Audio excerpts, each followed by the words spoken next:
All right, welcome back. In today's lecture, we're going to be looking at chapter 14, which begins right up close to page 500 in our book. It's on page 497. So if you want to follow along the book, you can find that there. If you want to follow along with PowerPoints, you can find them in D2L, same place you found these videos, more than likely. And don't forget to listen for the 4 random facts spread out throughout the entire lecture.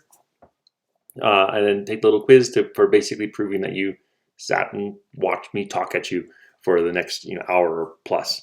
So it'd be a bummer to do all this and not get credit for it. So yeah, make sure you do that. And then don't forget to also take the quiz that covers the actual chapter, the writing portion of it. So the key terms and things like that.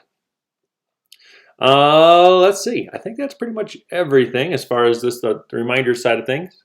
We're coming up toward the end of the book, and so chapter 14 is looking at late adulthood. We're looking at the body and mind portion of things. So this is going to be from age 65 plus. And this is kind of an interesting period of life, which we're going to discover in both of these upcoming chapters, both 14 and 15. So yeah, let's go ahead and get started. So if you're following along with the PowerPoint, we are on slide 2, the demographic shift, part 1.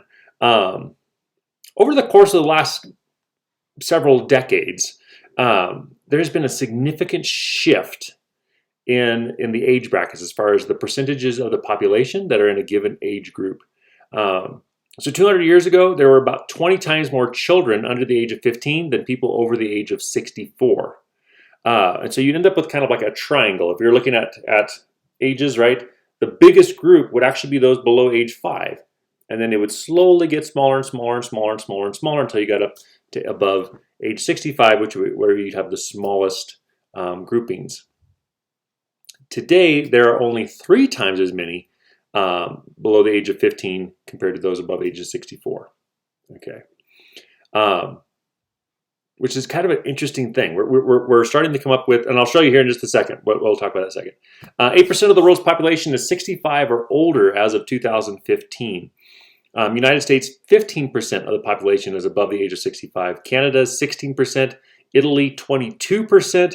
And Japan, a whopping 26% of their population is older than 65. So 1 out of 4, a little over 1 out of 4 people in Japan are older than 65 years old. Okay. This is the first time we've seen this kind of a thing happen in history. As far outside of maybe really small groups, you might find in some communities where this would occur. But as far as like nations, that we've never had anything like this before. So it's kind of new territory that we're entering into.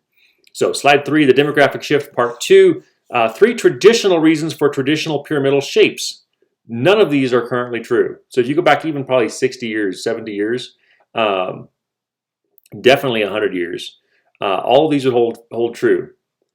Today, they just don't. So more children are born than the replacement rate of 1 per adult. So each new generation had more people than the previous one. You look at the average family size like 100 years ago, 5 or 6 kids was common, right? Today, if you don't include immigrants in the United States specifically, we have just recently dropped below the 2 kids per couple mark. So the average family no longer is the 2.5 kids that everyone kind of teases about. Today, it's actually 1.8 something kids per family. And a lot of people are choosing not to get married.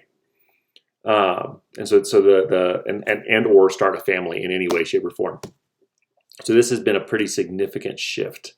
Many babies died, which made the bottom bar much wider than later ones, right?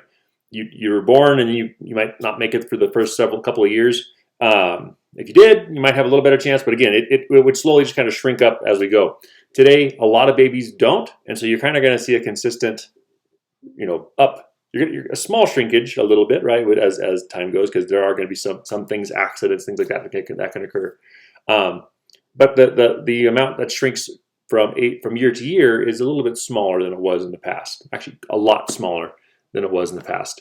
And then serious illness was usually fatal, reducing size of each older group.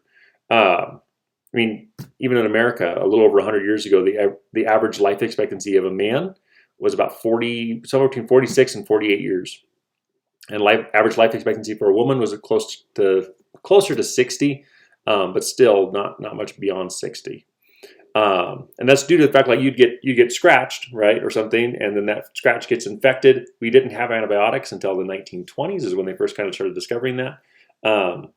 And so essentially you get scratched, you get an infection, and you die. You wouldn't have to do much of anything, and that would be a death from disease. Plus, we also didn't have all of the different vaccines and things that we have nowadays. We might be overdoing it a little bit, right? Some of the things we vaccinate for aren't necessarily, again, it causes things. That's a whole different thing. I'm not going to go off on that. But things like smallpox, polio, all these, there's a lot of different diseases. German measles killed over 1 million people every year.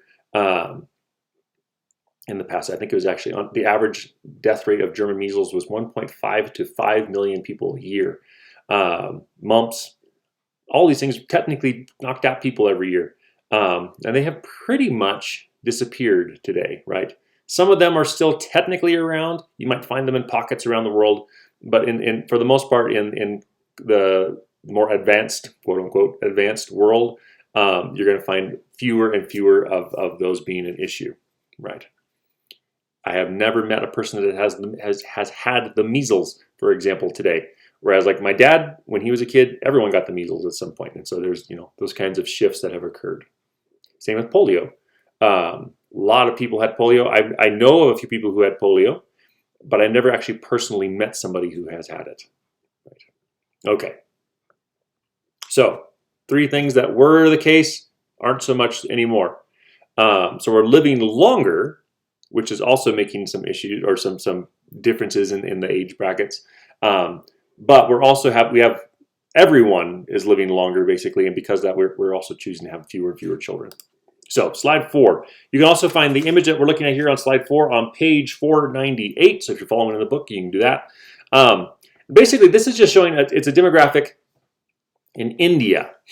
From age 10 up, it'll look like what we would traditionally have seen throughout the entire history of the world as far as human populations, right? Maybe if you went back like 50,000 years, you might not see this exactly, but this would be the norm, where again, from 10 to 14 on this little graph up, you see this big giant population, and then it slowly shrinks down, right? It looks like a pyramid traditionally. Today, a lot of countries around the world, and you're beginning to see this occur in India even, right? India was one that still has, they still have large families traditionally, but they're having fewer and fewer kids nowadays. And so you're beginning to see all of a sudden 5 and 9 is smaller than the 10 to 14. And then the 0 to 4 is even smaller than the 5 to 9. What we end up with generally in a lot of countries today is more what looks like a Christmas tree, where you have the pyramid, but the pyramid is slowly moving up and slowly shrinking, and we're getting more of a pillar shape down below. So if you have 2 kids per family, let's say per couple, so you have this generation has this many people, the next generation has the same amount, or in a lot of cases today are smaller. And so we end up with either a pillar or an inverted pyramid where it's, flip-flopped, where the smaller or the younger you are, the smaller, which eventually will turn into kind of a diamond shape. As we start to, hit a certain point where we start losing more people basically than are sustaining. This is worrying in some ways, right? On one side, it does show us that the population, the whole idea of the world getting overpopulated, does not seem to be that high of a risk today as it was apparently going to be like 50 years ago. If we would have kept up the pace we were at, yes, it could have become an issue. Today, the big issue actually is that we're going to end up with a very large older population, as they're looking at in China, for example, where the working population is getting to retirement age, but they don't have the people to replace them, right? So if you have a couple and they have 1 child, and that's the norm, what you end up with is this generation where there's 2 people retire, but there's only 1 person to replace them. And so we have half the working population that we had 10, 20 years before this. this basically means that there's that many less people that are productive in society as far as producing goods and things like that to help out the overall society. Remember that the age 26 to 64 is actually age 26 to 60 is the most productive group in the entire population worldwide. Like that is where you are really actually becoming a contributing member of society. Below that and beyond that, we're still contributing, just differently, right? Below it, we're contributing to with our potential of what we can be when we get that age. Above it, we still have this wisdom and knowledge that we can then pass down. But as far as actually manufacturing and things like that, it's much less likely to be happening when the older you get, right? Not a guarantee. I've met guys that are in their 80s and 90s that are still very productive, but just the general population, that's it. They start to slack off, right? We retire and we just kind of have a little bit more fun in that period of life. Okay, 5.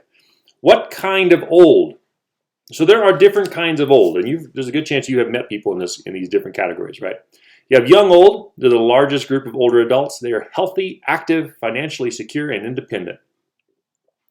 Again, remember, elderly are considered anyone over age of 65, right? In today's world, the majority of people from 65 to like 80 are kicking around and just having a good time. Generally, they're relatively balanced in their finances and everything. They have all this life experience, right? They're able to do. This is kind of that time of that we maybe look forward to some extent, where we can kind of enjoy the fruits of our labor over the course of our lifetime. But yeah, you're still active. You're able to do things, and you're not like just broken up kind of a thing. You got old, which suffer losses in body, mind, or social support, or any combination of those things, but they care for themselves still, right? There was an old guy I knew. He was an old farmer, old rancher, technically. He probably hates to be called a farmer. He passed away since, but he was in his late 90s, lived on his own still.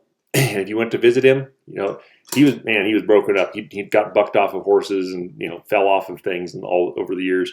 But he would come, he'd sit you down at the kitchen table and he'd be like, "You want some coffee?" And he'd like shuffle over and you didn't ever offer to help. I mean, you could, but you better not actually get up to help, because that would be an insult to him, right? Interestingly, when he was right close to 100, he had a fall and made it to where he could no longer live by himself, and basically within a couple months he passed away, which is kind of sad. But that would be that old level though, right? You're still able to take care of yourself. Your body might not be working the way you wish it did, and your mind might be slipping a little bit, right? Or in some cases, maybe, like for him, most of his friends had passed away and things like that. His wife had passed away several years before him. And so he didn't have that social community as much. He still did, though. He had a lot of younger friends, guys that were 20 to 30 years younger than him that he'd spend a lot of time with. And they made sure to keep him in the loop. So we spend, generally, nowadays, we spend most of our elder years in that young old. Old is a little bit of a shorter time, and the oldest old are where you are fully dependent, and there's actually relatively few of them. Usually when you enter this stage, the norm is that you don't live in this stage very long, right? I have met some guys that live in this age for like 15 years, and some women that do the same, but that's unusual percentages wise. Okay. Slide 6, theories of aging. So wear and tear theory. So why do we get older, right? What happens? Why don't we just grow to a certain point, look the same, and then like at some point we just, kick the bucket basically. Well, here's some different ideas of why this might be the case. So wear and tear theory is that body suffers from overuse, whether harmful food, pollution, radiation. Basically, it's like a car, right? The more you take care, the better you take care of it, and change the oil regularly, and check all the fluids and all those kinds of things, the longer that car will last. That's the idea here. If on the other hand you put your body through its paces and really like you'd be like a guy maybe racing a car, you're putting it under a lot of strain, you wear it out faster, right? To some extent, there is some truth to this.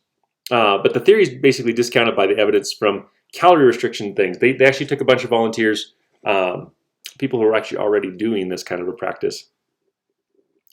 But they limit basically their dietary energy intake. So in other words, they eat a limited amount of calories to reduce the wear and tear on their bodies.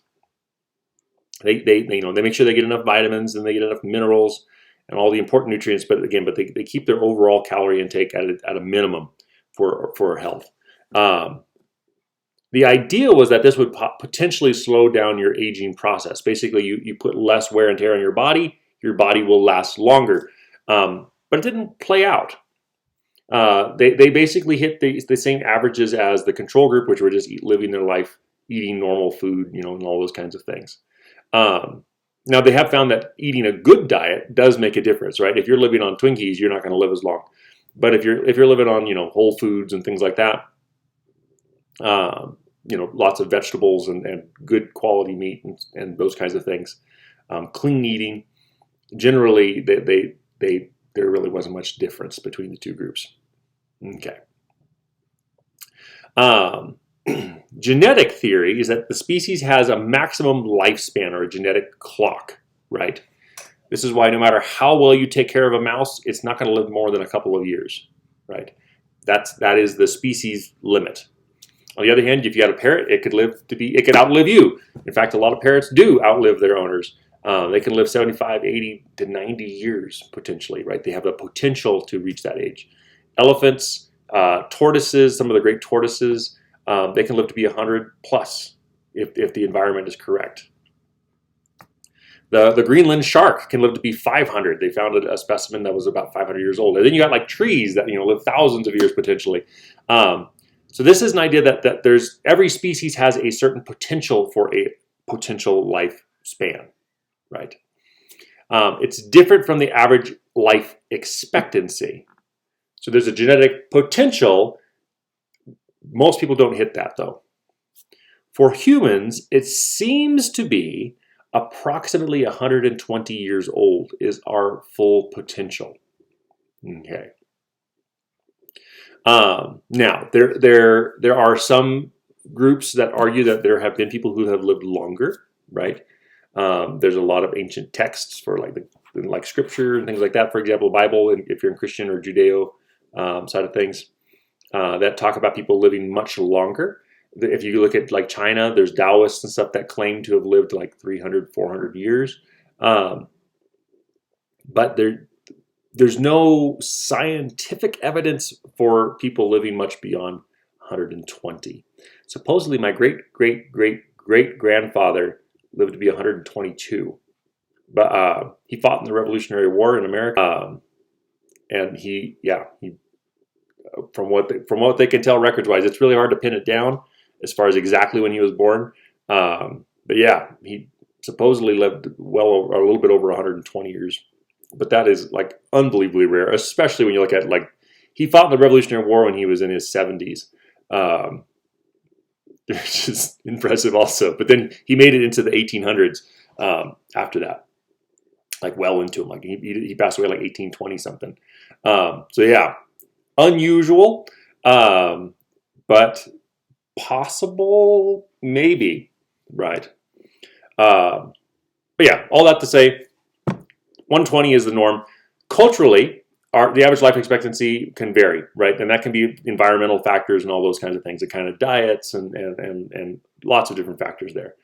So like, for example, in America, the average age of death for men is mid to late 70s. For women, it's late 70s, and they're creeping into the early 80s. We've seen some moving up. We seem to have seen a little bit of a decline over the last few years, not including the COVID stuff. I haven't seen anything with that. Diet seems to be a bigger factor there than anything. But a lot of places around the world, like in Japan and stuff, average life expectancy is over 80. Pockets in Italy are over 80 for the average, right? It's like it's expected that you're going to live that long. With some people living significantly longer, other people getting picked off earlier. Okay. So yeah, life expectancy is different from genetic potential. Cellular aging theory is that the theory focuses on ways molecules and cells are affected by aging. You have the Hayflick limit, which is basically the number of times that a given cell can replicate itself.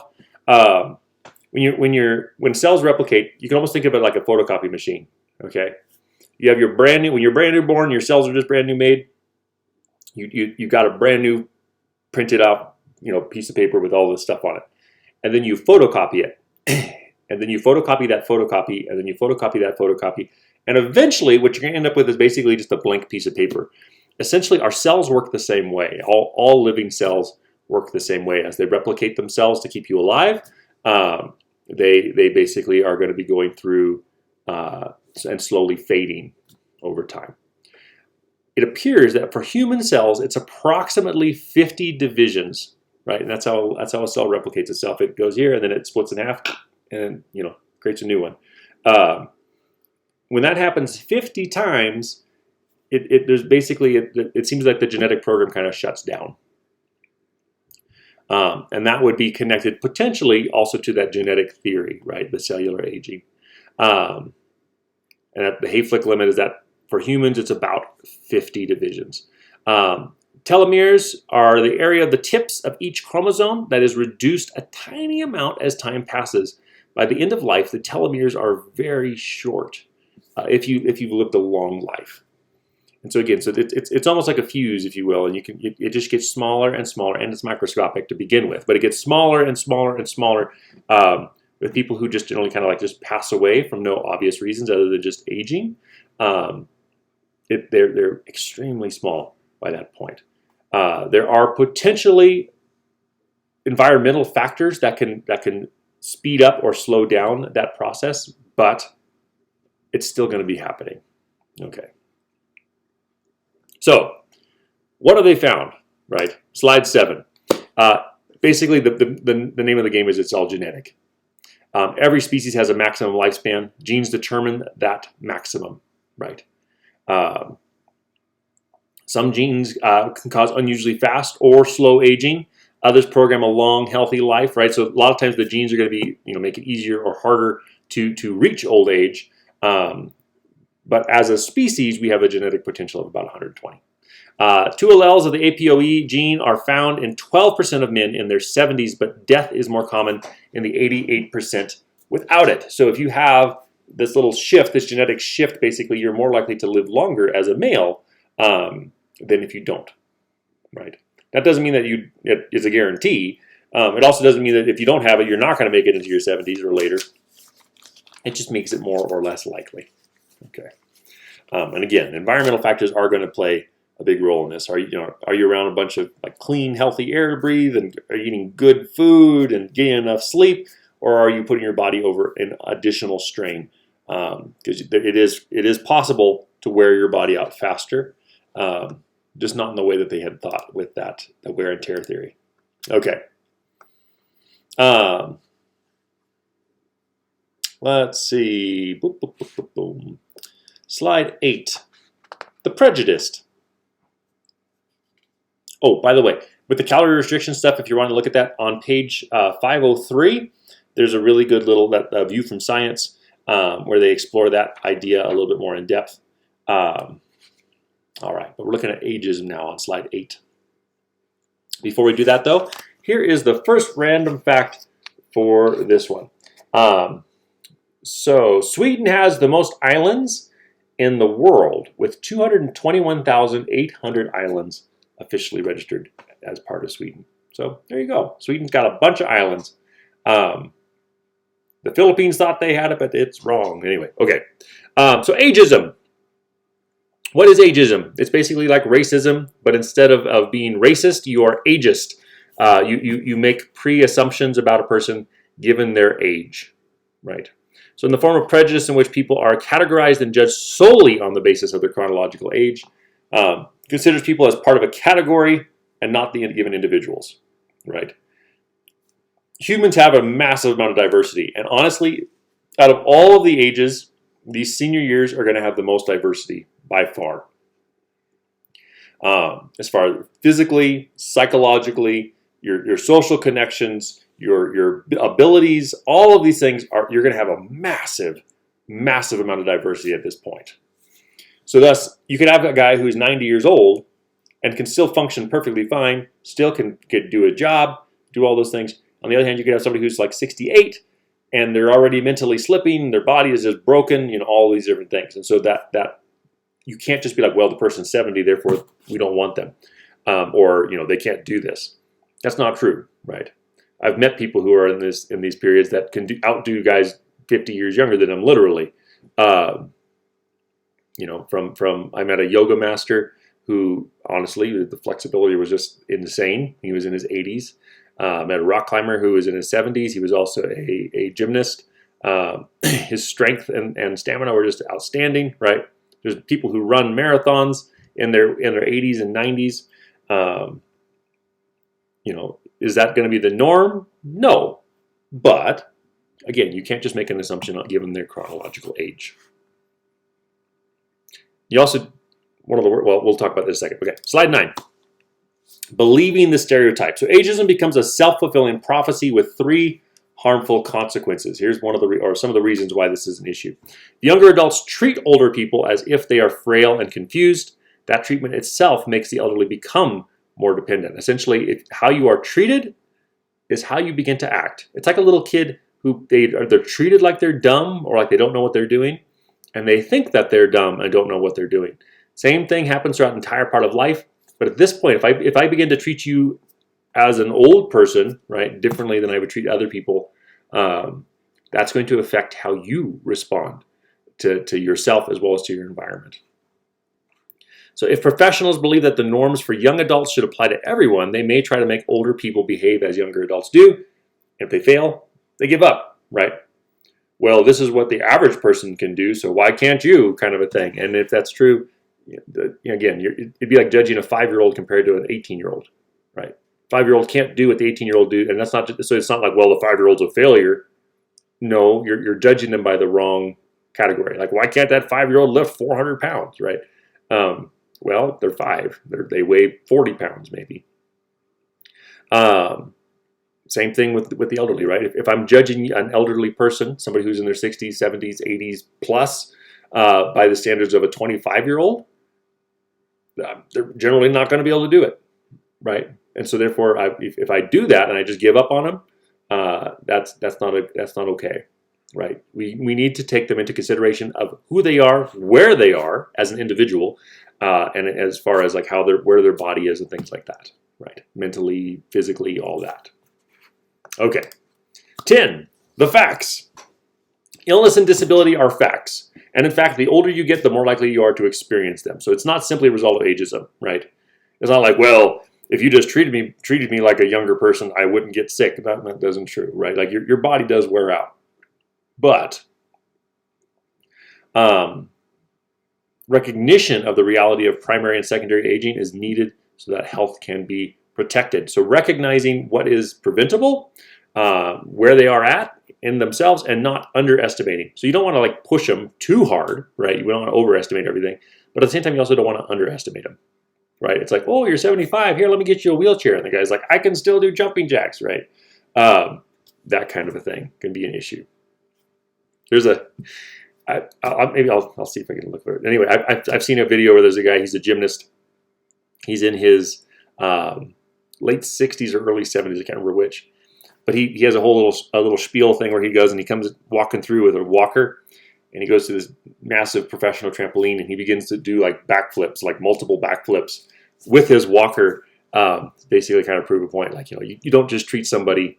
It's like, well, you're an old man there, so therefore you're going to be like this, right? Like that's not necessarily the case. You're only as old as you feel to some extent, right? Which it's probably like a 20-year-old that was like, man, I must be 90, right? So yeah. Okay, 11, staying healthy. Physical exercise, here comes that broken record again. Physical exercise and adequate sleep are the foundation for wellness. Move, sleep, get good food in you, and breathe well. If you do those things, again, you're gonna be healthier for the longer periods. But sleep, older adults spend more time in bed, take longer to fall asleep, and wake frequently. Aches and pains are part of getting older, right? that restlessness and things like that can also be an effect there. What they found though, the quality of sleep that you get maybe during the course of a night isn't as much as it was when you were younger. The older you get, the less deep sleeps you get and things like that. But elders feel less tired than young adults when on their own schedule. If they're able to sleep when they want to, it's kind of like adolescence, right? If adolescents can go to sleep later and sleep in later also, they're going to function better overall. They're more likely to get adequate sleep. Elders are kind of the same way. In this case, though, instead of going to bed later and sleeping later, it might be going to bed a little bit earlier, but also waking up very early, maybe after only like 4 hours or something, doing some stuff, getting up, doing things, and then going back to sleep for a while, for a couple more hours, and then waking up, and then going to do more stuff, and then take a nap during the day, right? If they're allowed to do that or able to do that, their body actually will be well rested, and more than likely, actually, they might be feeling better rested than a person who's in their 30s, 40s, or 50s, right? Let your body do what it wants to do, and it generally does better as far as sleep goes. Exercise. Older people exercise less than younger adults do. Basically, the older we get, the less and less we move, which is not what we need to do. We need to actually moving. We need to continue our motion. Right, an object in motion tends to stay in motion, but at the same time, an object at rest tends to stay at rest. Basic rule of physics, also to some extent a basic rule of human nature. If you get an exercise routine going as a younger person, where you're stretching and moving and things more regularly, lifting and stuff like that, you're more likely to continue doing that throughout your life. Movement of any kind is better than sitting still, and regular exercise can compress morbidity. Morbidity is that last time in life where you start to really fail, right? What they found is that people who continue to exercise regularly, right? That old cowboy I knew, that old rancher, he was up every day. He was down to just a couple cows, but he'd shuffle out every day to check his cows. He'd get on his little four-wheeler, and I still can't figure out how he got his leg over it. He literally grabbed his leg by the pant leg and lift it up to get over the four-wheeler. And he'd ride out and check his cows. He'd throw hay if it was wintertime. He'd go back in, but it gave him something to do. It kept him moving. And his morbidity was literally tiny, right? He finally had where he just couldn't do it anymore. And so he had his bad part of life was really small compared to some other people. Accommodation to disability may be needed, right? So one of the issues is that if you don't use it, you lose it, right? So muscle strengthening, things like that. If the only thing that is available to you are classes that are aimed at young people, kind of like the professional levels and things like that, you're less likely to engage with them, right? You're like, I want to do weightlifting, and you go to a weightlifting class, and everyone in the weightlifting class is under 35, and they're all lifting really heavy, and the routine is built around young people bulking up or something like that. That's not going to be as good for a person who's 75, 80, right? Team sports can be tricky. Again, they're usually aimed at younger people. Equipment even is designed for younger people. They don't really have things necessarily set aside for the elder years, and so that can be challenging. Part of the reason why we tend to reduce our exercising is because our muscles get stiffer, right? We become less plastic with time. Our body just it begins to stiffen and atrophy to some extent. If we're not constantly using it, right? It's kind of like a gate that if you only open it halfway all the time, eventually that's all it wants to do because that's where the wear is. Our body's the same way. If you don't put your body through motion and through putting strain on it in some way, shape, or form, basically it fades out. So with that stiffness and atrophy, exercise becomes more difficult, which makes you less likely to do it. It's less enjoyable, basically, over time. Okay, slide 12. You can see the same image we're looking at on page 505. It's 505. Hearts, lungs, and legs. As you can see, most of the elderly basically don't meet the minimum exercise standards or expectations recommended by the Center for Disease Control. The cardio, which is that kind of aerobic exercise, is going to be that green color, right? It's going to be like you're jogging and things like that. More people choose to do that. where a lot of people fail, even young people, it's going to be the muscle strengthening. So that gold color are people who both do the aerobic exercises, stretching and running and things like that, as well as strength training, where you're lifting some kind of weight or things like that. Only 30% of 18 to 24-year-olds will exercise in that way, but only 60% of people are going to even be doing just the aerobic exercises. And it just goes down from there, basically. The older you get, the less likely you are to keep it up. They have found that, especially with the lifting, cardio is extremely, like aerobic exercise is extremely important. We need all kinds of movement, like and flexibility that helps with all that. But lifting, interestingly enough, seems to have a better or a bigger advantage for older people than even the aerobic exercises. It tends to strengthen the balance muscles so that they have less chance of falling. Because you're putting more strain on your body, your bones will oftentimes become denser or keep their density instead of getting weaker over time, which reduces the likelihood of serious injury from a fall. They've even found that people who exercise regularly, their organs and like their heart, as well as their digestion, all those kinds of things, work at a higher level. With the increased blood flow, just like kids, with increased blood flow, if you've got the aerobic exercise going, and to some extent with the lifting, it increases the likelihood that your mind will remain sharp toward the end of your life, right? Potentially right up to the very end of your life. So, and also it decreases depression and anxiety. All the benefits that have been there from the beginning are just actually compounded in this later point in life. Get stronger. Okay. 13, talk and prejudice. Elders speak. I have heard people use this. Do not do this to somebody. Okay. It's basically the equivalent of baby talk, where you simplify and shorten your sentences. You exaggerate the emphasis and things like that. Talk much slower. It's kind of like when you hear somebody who's like a foreign speaker. Like I've seen Americans do this when we go to like other countries, right? How are you? I would like one of these. Like they think that if you talk loud and slow, that somehow people are going to understand what you're saying in a different country. It doesn't work. But anyway, there's that tendency with older people too. Now, sometimes talking loud is because hearing loss is a legit thing, right? Like a lot of people struggle with hearing loss. So you might have to talk louder than you normally would, but at the same time, the slower doesn't necessarily have to be there. You might not want to just like rattle through it. But at the same time, if you're like talking like this the whole time, how are you doing today, Mr. Jones? Kind of a thing. That can get pretty degrading, and more than likely the person's going to not want to engage as much over time. There's also a little bit of a tendency to bring the pitch up when people do this, and it's degrading. It actually intensifies the difficulty if they do have hearing loss. By upping your pitch, remember we talked about that, we lose the higher pitches first. So if you up your pitch, it actually becomes even harder for the person to understand what it is you're saying and then comprehend it. Don't do it. Treat them as much as you can. Like you might have to talk louder than normal, but at the same time, treat them as much as basically like you would anybody, right? Any adult. Don't treat them like a small child. They are not small children. Okay. Now, if they legitimately are slipping mentally, you might have to simplify to some extent. But again, that's an individual by individual basis. Assume that they're not. And generally, you're going to have a much better conversation with people with that than if you start to slip with them, right? Or assume they're slipping. Okay.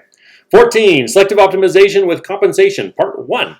A microsystem, compensation, sex.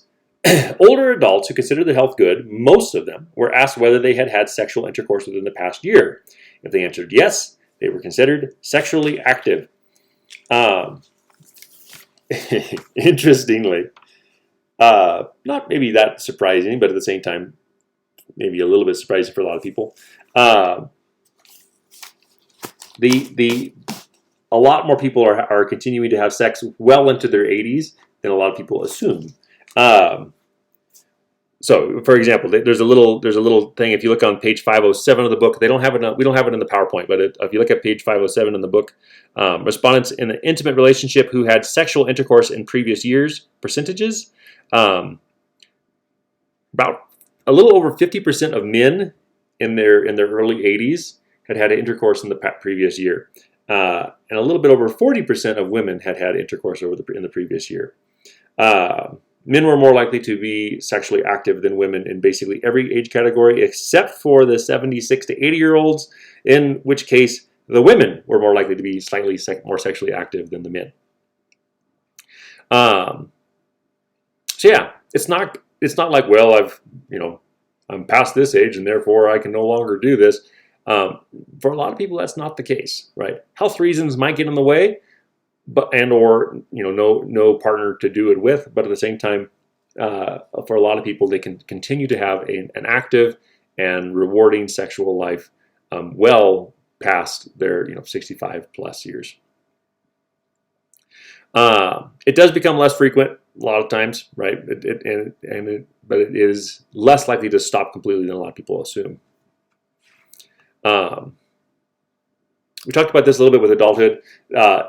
The satisfaction actually can go up, and it can continue to go up even in these later years for a lot of people because of the emotional satisfaction that comes with it. Okay. Let's see. Slide 15. Should older couples have more sex? Grounded theory research findings that sexual needs and interactions vary extremely from one person to another, just like every other age group. Some people are going to want it more than others, and it's going to benefit some people more than others, right? Emotionally, like mentally, psychologically, all these kind of things. Okay. It does have a potential for physical benefits for a lot of people. Again, if you don't have some other issues, right? Like if you have a weak heart or something like that, it might not be a great option for that individual. It also might be more difficult for that individual to actually go with it because blood pressure definitely has an effect upon how things work. But sexual activity is more a social construction than a biological event at this point, right? Right, when you're younger, it is both a social construction as well as a biological event. You are doing it because you're trying to have children. At this point, when you're at this age, basically, the odds of having a child at this age are very small, right? Men technically could. The oldest I know of a woman getting pregnant and giving birth is in her late 60s. So technically, there's a chance, but it's relatively small. So this is going to be much more of the emotional, social interaction that is involved with this act. Compensating for physical changes by optimizing their relationship in other ways oftentimes is going to go kind of hand in hand with this. Okay. Let's see. Slide 16, selective optimization with compensation part 2. Macro system compensation. Driving. Driving is a tough one. So with age, reading road signs takes a little longer. Our brains, unfortunately, we're going to continue to decline slowly. Even if we're doing everything to keep them sharp, we're reading regularly and you do all these different things, learning new skills and continuing all that. Our reaction is just going to slow down a little bit over time. Not to mention that our senses usually are going to be getting a little bit worse over time, right? My ability to see and focus on things slows down a little bit. Sense of hearing is gets in the way basically, potentially, because if I've been around a lot of loud sounds with my life, my ears are probably damaged somewhat. So all those things need to be taken into account. Turning the head becomes harder, right? Especially if you're not doing regular exercises. You go from being able to have pretty decent motion, right, to you might be lucky to turn your head like this, so you're trying to see the blind spots like that. Reaction time slows down just naturally. And night vision gets worse with time. So, compensation for this, many drive slowly, right? You got the little guy that's behind the wheel. That keep going back to the little cowboy. But when he was in his early 90s, they finally took his keys from him because he was getting kind of scary. But he would drive 20 miles an hour no matter what. That didn't matter what the speed limit was. 20 miles an hour was what he felt comfortable with. That's when they decided to take his keys. He did still have his tractor and his four-wheeler, though, and so with that, he was able to get, he would ride those to the local bar to hang out with his friends, who, again, were 30 years younger than him. Most weekend night or most weekend nights that was kind of how he would do his thing. But right up pretty darn close to the end, that's what he was doing. We lived in a small town, so that it worked. He was able to do that. Society-wide initiatives, changes in driver license renewal. They are looking at a certain age, potentially increasing the number of times you have to go in for testing and things like that to make sure your vision is adequate. And that's not really like an ageism kind of a thing. That's just a fact, right? Our bodies are going to begin to deteriorate, so they want to make sure that you are both physically as well as mentally capable of driving safe, so that way you don't hurt yourself and or other people. Okay. 17. Exosystem compensation, the senses. So visual problems. Let's see. Only 10% of people over age 65 see well without glasses. Right. I'm hoping I got those genes. My parents, one side has to wear glasses regularly, my other not so much, and so I'm hoping I'm on the not so much side. My great grandmother was able to. She passed away in her early 70s. She didn't have to wear glasses at all ever. So maybe fingers crossed. Cataracts is the thickening of the lenses causing vision to become cloudy. Glaucoma is a buildup of fluid in the eye that damages the optic nerve. And macular degeneration is a deterioration of the retina. If you look at page 509 and or go down to the slide 18, you're going to see some pictures here. So through different eyes, in image A, we have a person who's basically seeing what you would normally see, right? If your vision is good, that should look like what you generally are going to be seeing if you're looking at something. Image B is a person with cataracts. Things get fuzzy, right? Image C is a person with glaucoma, where basically as the pressure starts to get put on the optic nerve from the fluid building up in the eye, you begin to get like tunnel vision. Basically, you lose the peripheral ability to see things. And then macular degeneration is where essentially it's almost the same as if you stick your fingers like not in your eye, but like right in front of your eye, and you got the little blockout point. That's essentially what they struggle with. Scarily, my grandmother on my father's side was driving with macular degeneration. We did not know she had macular degeneration, and she was basically using peripheral vision to get around town. She knew the town well enough that she was technically able to do it, but that is scary. She could have hit somebody, but she didn't, and so we were thankful for that. Okay. It's a tough one, right? Again, with driving is very much connected to our ability to have this sense of freedom in our culture. So if you lose driving, a lot of times you feel more isolated and like you've lost this sense of kind of who you are. Our ability to get out and visit friends and things like that. And so people sometimes will push for longer than they probably should, even with if their eyes are beginning to fail, because of this desire to maintain one's freedom, as well as the ability to get more socially connected and not be reliant on other people. So, okay. 19. Another thing with that, don't forget to get your eyes checked regularly, even when you're younger.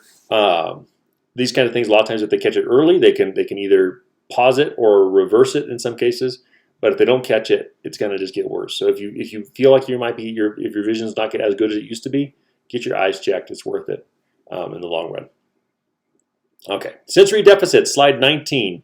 Auditory problems. So small and sensitive hearing aids are available, but many people still hesitate to get aids. A lot of times people don't want to get hearing aids. For one thing, they might not think that they have a problem, right? It's like, it's not my problem that people are mumbling today compared to when I was a kid, kind of a thing, right? So that can be a hard sell. They also might be seeing it as like they don't want to look or feel like they're getting older, and something about putting a hearing aid in makes it feel like you're getting older, right? Potentially. But it's worth it if that really is a problem. So, missing out on bits of conversation cuts down on communication and precipitates many other social losses. It's kind of like, if I'm trying to talk to somebody and I got my ears plugged and I can barely hear you, I'm only going to be picking up part of what you're saying. And with that, I'm going to be making a lot of guesses. Conversation becomes a lot more challenging, right? And so it becomes tricky, basically, right?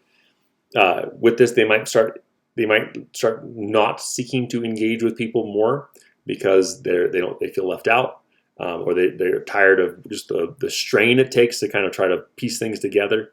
So yeah, it's a hard one. Hearing aids can definitely help with this. It's not like a magic golden bullet though, right? Like my grandma talked about, she had hearing aids. And the problem is that our ears kind of have an ability to filter out a lot of sounds around us to some extent. The hearing aids basically amplify everything, and so if you're in a relatively noisy environment, you're picking up all the background sounds as well as the thing that you're trying to hear, like maybe somebody talking to you or something like that. So yeah, definitely it's not like this is the perfect solution, but it is definitely helpful in most cases. Disability advocates seek for universal design.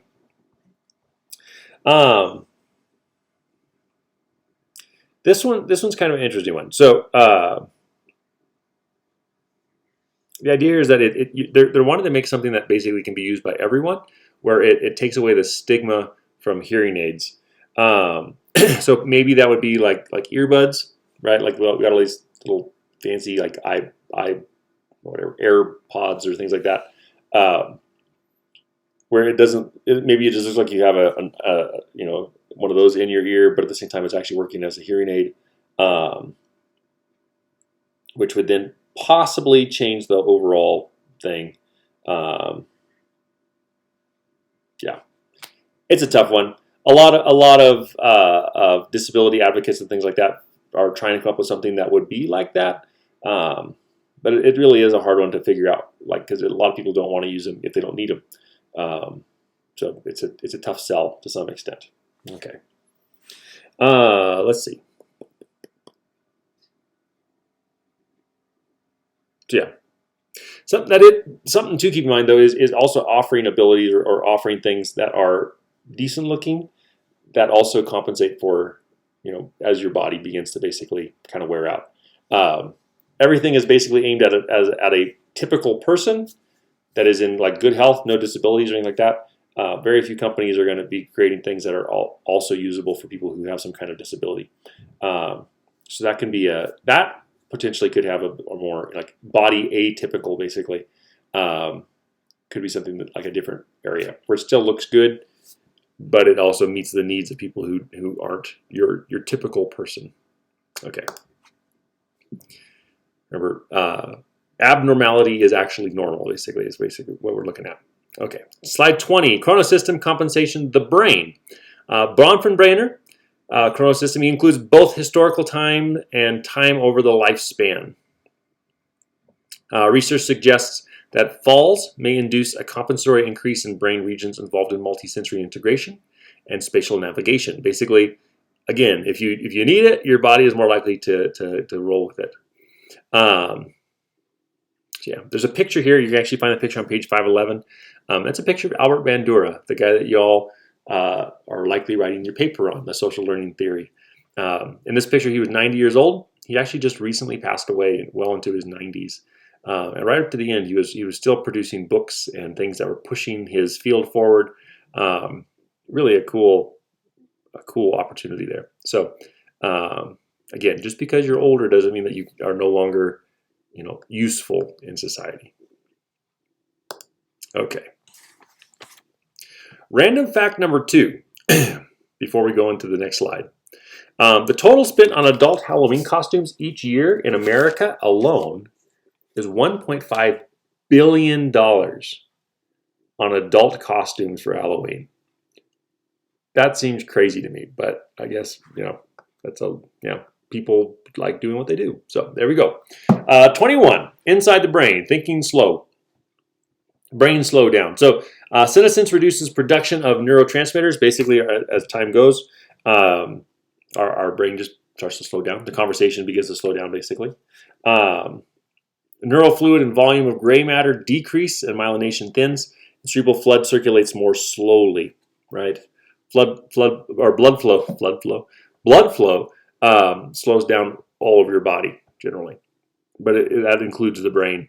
And so therefore the brain is basically not getting the same levels of nutrients and things that it did before, same levels of oxygen. So it runs a little bit slower. White matter lesions are thought to result from tiny impairments in blood flow and increase the time it takes for a thought to be processed.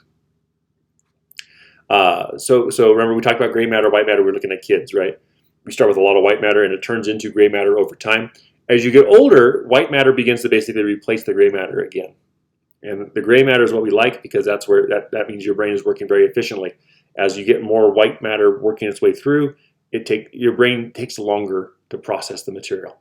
Okay, it's still able to do it, but it takes a little bit more time for it to get from point A to point B in there. And so with that, your reactions and things like that, and your ability to think on your toes is slowed to some extent. Okay. Let's see. That can also affect things like memory. It's part of the reason why sensation is reduced. Perception may be reduced also as things are entering in, which can be an issue, right? 22. Not all average. If you can see this picture on page 513 that we're looking at here, neuroscientists in Scotland basically did a study, and they were looking at brain scans of people from age 65 to 70 years old. What they found was that there was a pretty significant difference in the overall group as far as the white matter versus gray matter. A lot more people in this age group had begun to show signs of atrophy within the brain, meaning the brain had begun to basically lose its gray matter more significantly than they had originally expected. Atrophy is inevitable. It's just part of growing older. But the amount of atrophy does seem to be adjustable to some extent given different environmental factors. But the majority of elders, basically what this is finding is that even in the median group there, the majority of elders weren't on the average. So if I compared these brains to a bunch of 30-year-olds, they're going to be more on the atrophy side than not. Okay. Okay. Let's see, 23.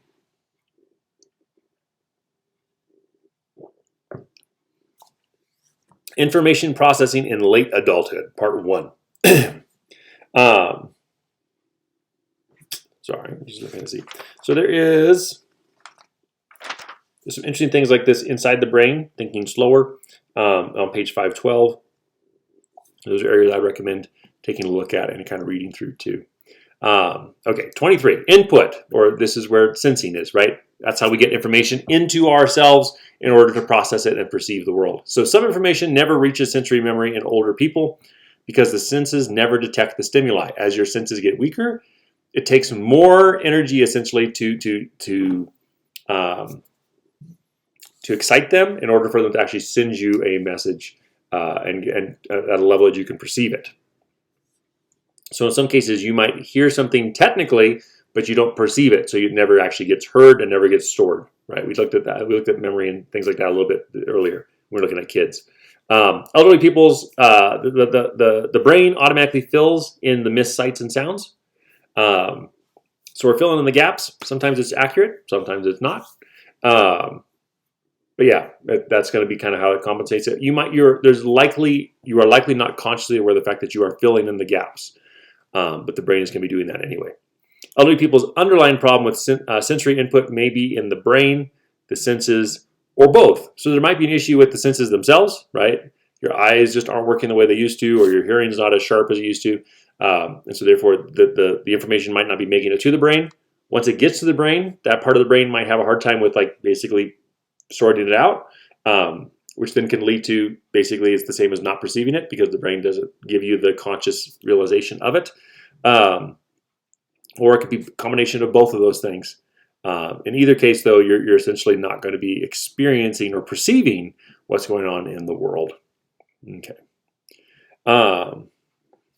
So yeah, that's kind of an interesting one there. 24, information processing late adulthood, part 2, memory. Stereotype threat If older people suspect their memories are fading, anxiety itself impairs memory. We talked about that a little bit when we were looking at younger adults with, what my memory is slipping on me now. With, Anyway, it's when you start to get stressed because you think someone's judging you for something or something like that.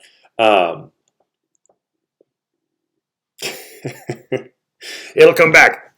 But let's say I was older, okay, and I was a little worried that my brain is starting to slip, and then I can't pull a word like I'm just doing right now, right? The anxiety, as I get stressed because I can't pull the word, I have a harder time pulling the word. This even as a younger person can actually be an issue, right? Like you're trying to pull a thing, you like hyper focus on the thing, and because you're hyper focusing on it, essentially the brain starts to kind of lock up on you, and it has a harder time pulling up that information. This becomes more and more common the older you get. So source amnesia is forgetting origin of facts, ideas, or conversation. You can't remember who it was with, or where you read it, or where you saw it. Which can be challenging, and that can increase the likelihood again that you begin to feel like you are slipping, which makes it compounds the issue basically. Prospective memory is remembering to do something in the future. This is reduced somewhat. My wife dreads the time as this begins to fade with me. I already struggle with this somewhat. But yeah, basically it gets harder and harder with time. Okay. So yeah, that's memory begins to slide a little bit, even in best case scenarios. Okay. 25, information processing in late adulthood. Working memory. Working memory is basically that point where we experience consciousness, right? It's the moment of information coming into our brains, syncing up with all of the stuff we've got stored in our heads, coming in together to give us this, the experience of our conscious thinking. Brain begins to slow down, reduces working memory because older individuals take longer to perceive and process the sensations. So the information's coming in. Basically, you can almost look at it as like our brain. The working memory has like a certain number of slots available. Okay. There's certain disorders where you actually reduce the number of slots, essentially. ADHD, for example, generally the reason why like they get distracted easily is because we don't have as many opportunities to have things filling those slots, right? It's also why you can have a little easier time with like hyper focusing on something. But with older people, basically, you might be reducing the slots potentially, or those slots are getting used up in trying to deal with what you're perceiving in the world around you. Okay. So it slows the process down. You don't have as many slots to work with, essentially, to be pulling from previous experiences. You also have a lot more previous experiences to be drawing from, and so that combination of things makes it a little bit slower. Okay. Reduced working memory inhibits multitasking. Sometimes it might be like, they need to do a specific task, and that's all they can focus on, and that's due to this reduction in ability for working memory. In all honesty, nobody can truly multitask. It is basically impossible. The brain cannot focus on multiple things at the same time, but the brain can get really good at moving through those multiple things very fast. As you get older, that very fast doesn't happen very fast, and so if you try to multitask, it spreads things out, it slows it down, and it gets painfully slow in those cases. So generally, slowing down and focusing can actually get things done quicker than if you continue to try to multitask. Okay, 26, information processing in late adulthood. Control processes. So part of information processing system that consists of methods for regulating the analysis and flow of information. This is going to be, again, kind of how the brain is processing all this stuff. Useful control processes include memory and retrieval strategies, selective attention, rules or strategies for problem solving. All these things are going to be useful. If you have developed them well at earlier points in your life, these will come in very handy at this point. Unfortunately, these things become less effective the older we get. Essentially, the processing side of things slows down. Again, it's going to differ from individual to individual as far as the amount that it slows down. Some people might not see any real difference, like just not actually a noticeable difference whatsoever. Others might be like massively different. But the diversity at this point is big, right? But yeah, these are going to be how, again, kind of tied into the prefrontal cortex with your ability to process this information, making strategic judgments and things about what to do with the information that you are receiving. Okay, 27. Information processing in late adulthood. Output. So in daily life, output is usually verbal, right? It's what I'm doing right now. I am regurgitating stuff from my brain, right, to make it to where you can hopefully pick up some of the information and learn it. I've got a really weird image of like a mother bird feeding its baby, but okay. But yeah, that's basically our ability to take in information, process it, and then actually use it in some way in our extended world. Output on cognitive tests may not accurately reflect their ability at this point. And this is tied to ecological validity. Ecological validity is basically the idea that cognition should be measured in natural settings and schedules, right? If I take you and I put you in a lab environment and I ask you to do a bunch of things, you are probably not going to perform as well as if I did the same exact experiments in an environment that you were comfortable with.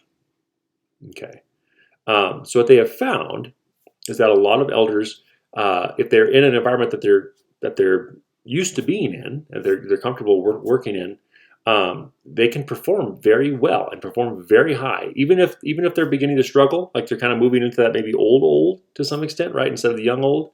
They're cognitively they're still very capable within that environment. You remove them from that environment though, and their cognitive tests are going to drop. They're not going to perform as well as they did in that better environment, or the more familiar environment. Okay, 28, information processing in late adulthood, part 6, ecological validity. So this cognition should be measured in settings that are as realistic as possible, right? Abilities measured should be those needed in real life also. If they're things that are just abstract and aren't really used on a regular basis, those things aren't going to be very evident in the majority of people, not just the elderly, but in the vast majority of people.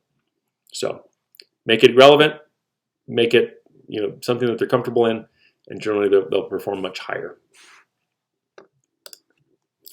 Neurocognitive disorders.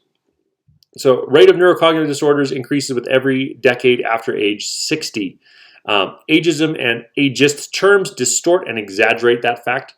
So DSM-4, like they use the words like dementia and senility. This is still commonly used, but officially they have been let go.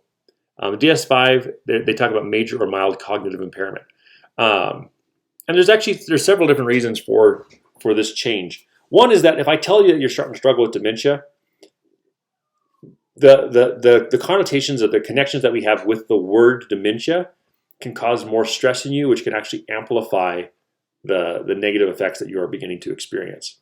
If, on the other hand, I say, it appears that you have mild cognitive impairment, we don't have very many emotional connections with that phrase, and so you're less likely to have it's less likely to affect you negatively once you've been labeled with that thing. Okay. Like senility, again, if I say you have major cognitive impairment, instead of you're going senile, the emotional response is going to be much less with major cognitive impairment. Right. So there are biological indicators. There's going to be those little biomarkers that you can look for in the brain if they did scans and things like that. That essentially are gonna be showing potentials there. Let me see, where am I going with this?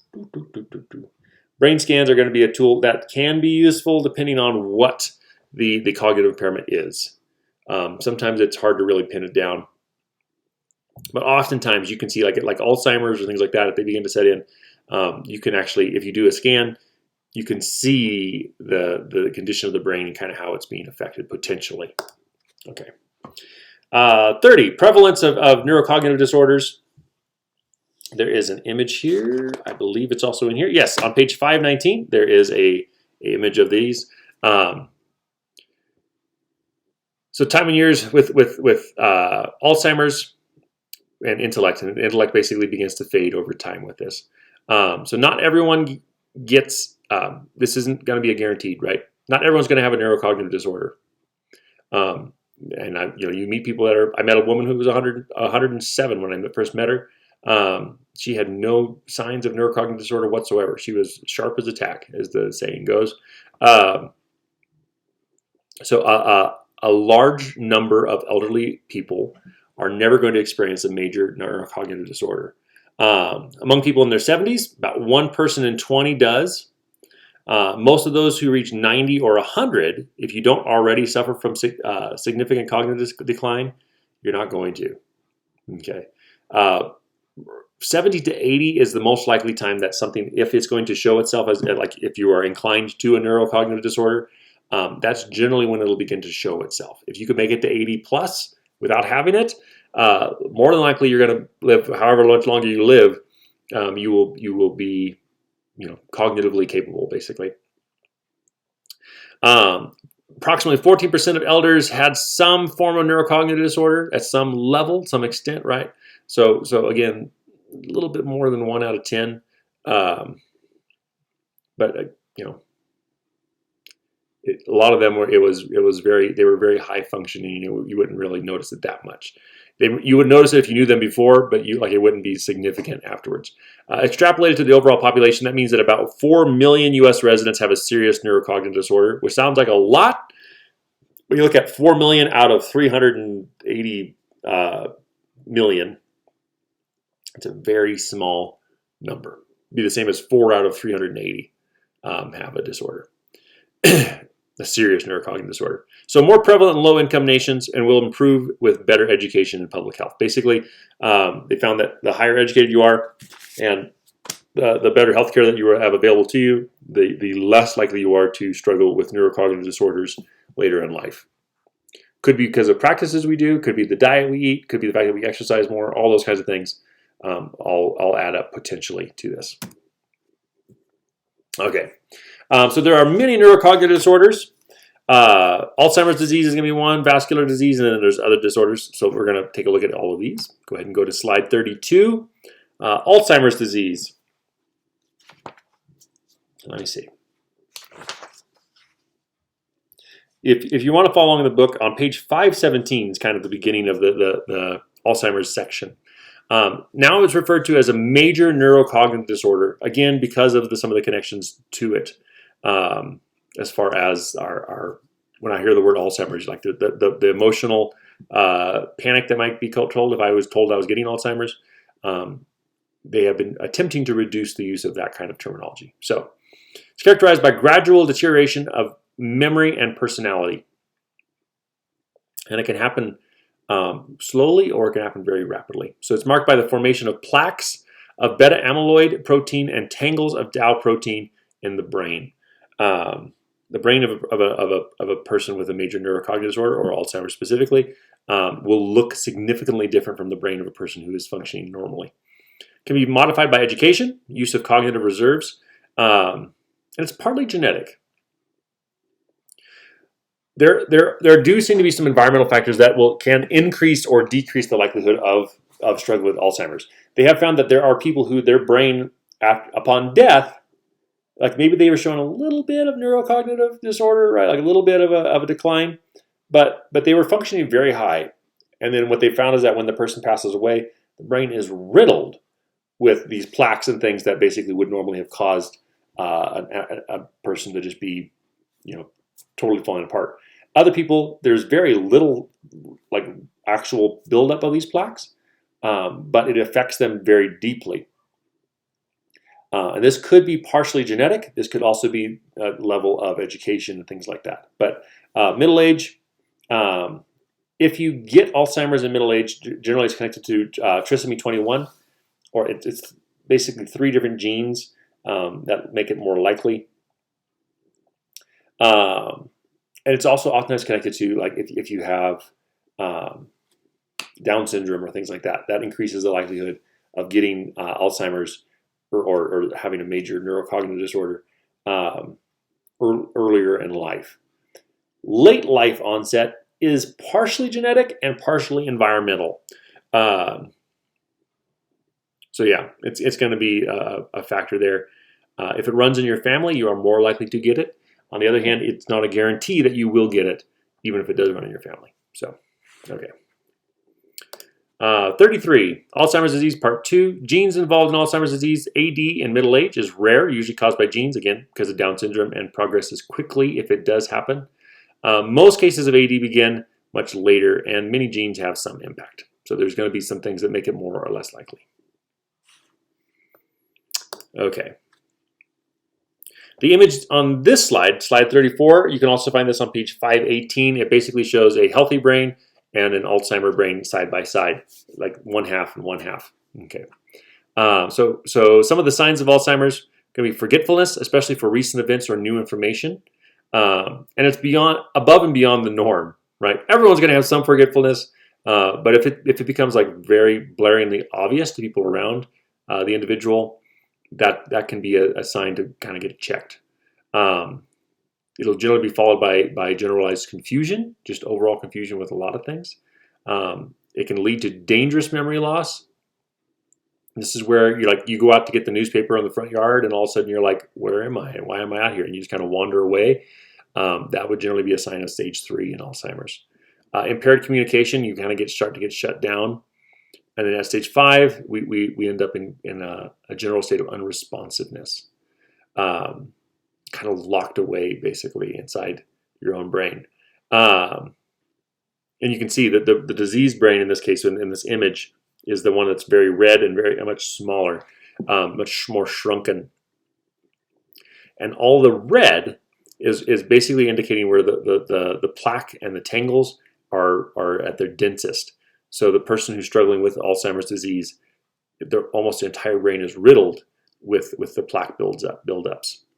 Now there are things that they found that can to some extent reduce and or reverse the effects of Alzheimer's. Music being a really big one. There's several videos out there showing Alzheimer's patients that are in that full unresponsive mode, and they'll put music on, and usually it needs to be music that is relevant to them, right? It has some kind of a historical impact on them, and it clicks them out of it basically for a short time, and then they kind of re-enter into it after time passes. Okay. Random fact number 3 before we go on to the next thing. A group of rhinoceroses is called a crash. So there you go. Rhinos are crashes when there's more than one of them. Okay, slide 35, vascular disease or stroke, temporary obstruction of brain blood vessel, so a series of strokes, transient ischemic attack or TIA. Essentially what it is it's basically like the same as if you cut the blood flow off to like an extremity, like a thumb or something like that. It would eventually kill it. A stroke is basically you have a blood clot or something that stops the blood flow and it begins to kill the brain. There's a multi-infarct dementia or correlates with APOE4 allele.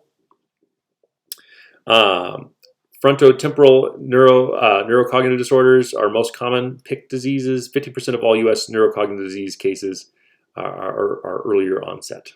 Okay. Okay. 36, other disorders. Parkinson's disease does not always lead to dementia. It's not a guarantee at all. It starts with rigidity or tremor of the muscles as neurons that produce dopamine degenerate. Essentially, it's a dopamine issue that causes Parkinson's disease to begin. Okay, it can lead to dementia, but often it doesn't. It's not a guarantee by any means. Younger adults with Parkinson's disease may avoid dementia for years. Older people develop dementia sooner, typically. Connected to that. Lewy body disease is named after the round deposits of protein, the Lewy bodies, in the neuron. There's numerous and dispersed throughout the brain, and motor movements and cognition are impacted. The main symptom, though, is a loss of inhibitions. Essentially, this somebody who's struggling with Lewy body disease oftentimes might appear drunk initially, and then it gets to where you almost degrade to the level of like early childhood. Where you just don't have those filters basically get removed in your inhibition part of your brain, in the prefrontal cortex. It gets shut down. Okay. Slide 37, preventing impairment. Severe brain damage cannot be reversed. Okay, although the rate of decline and some of the symptoms can be treated. Some of the best ways you can do it is education. The more you read, again, and the more you learn new skills, new things, new languages, all those kinds of things, right? Learning music, all those will reduce the likelihood of damage occurring, and or if you do get things damaged, it reduces the effects of that damage. Exercise also is going to be a big key thing here, and overall good health, right? Looking at medications, avoiding pathogen of things that are basically going to be toxic to your environment. Example, a lot of welders, unfortunately, end up actually getting Alzheimer's or something similar to it. And it's partially due, they believe, to breathing in all of the fumes from the welding process. So if you are a welder, make sure that you have good ventilation wherever it is that you are welding. Medications are a big one, though.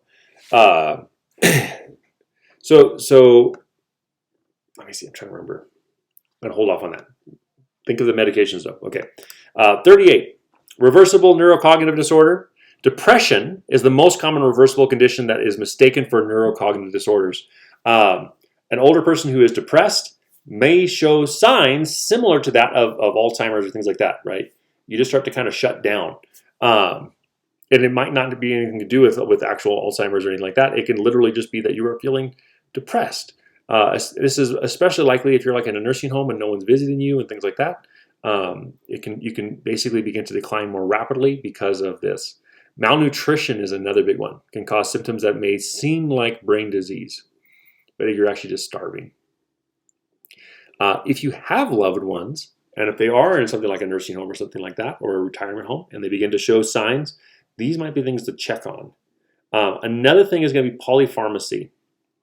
So I had questions with a pharmacist, and I was asking, at what point do basically pills begin to interact with each other, and at what point can you basically guarantee that they're going to be interacting with each other? And the pharmacist told me that if you are taking 6 medications or more, they can guarantee that at least 2 of them are negatively interacting with each other. You look at like the number of pills that might be taken by a lot of elderly people. Essentially, you can guarantee that those pills are going to be negatively interacting with each other. He said, and technically, even if you're just taking 2, there's a chance, and in some cases, a strong chance that they will be negatively interacting with each other, which can cause symptoms that might be unexpected.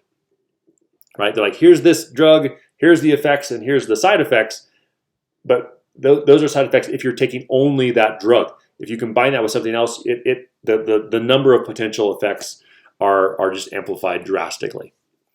So yeah, that's something else to be aware of. If you're taking more than one kind of a substance, right? That's like medicinal wise or medication wise, be aware of the fact that they might be affecting each other negatively. Okay. So you can end up with like dementia symptoms essentially and not actually have anything wrong with you other than the fact that those pills are just interacting badly. 39, older and wiser, Erikson and Maslow. We're going to dig into these a little bit more in the next chapter.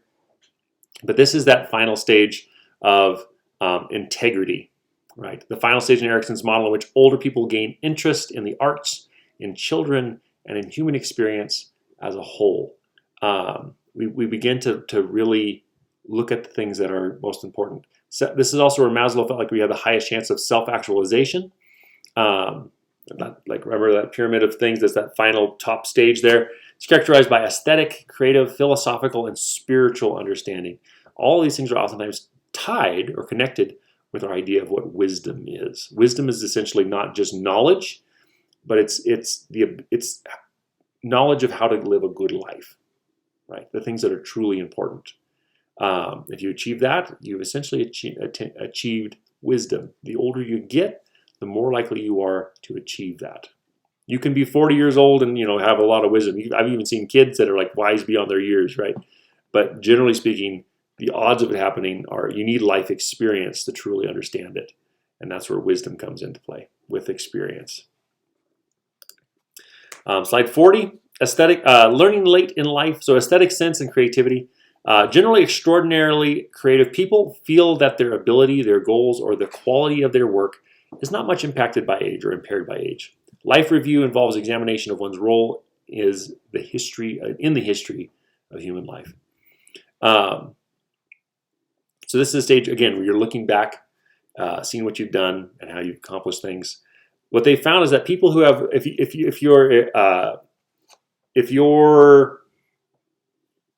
what am I looking for?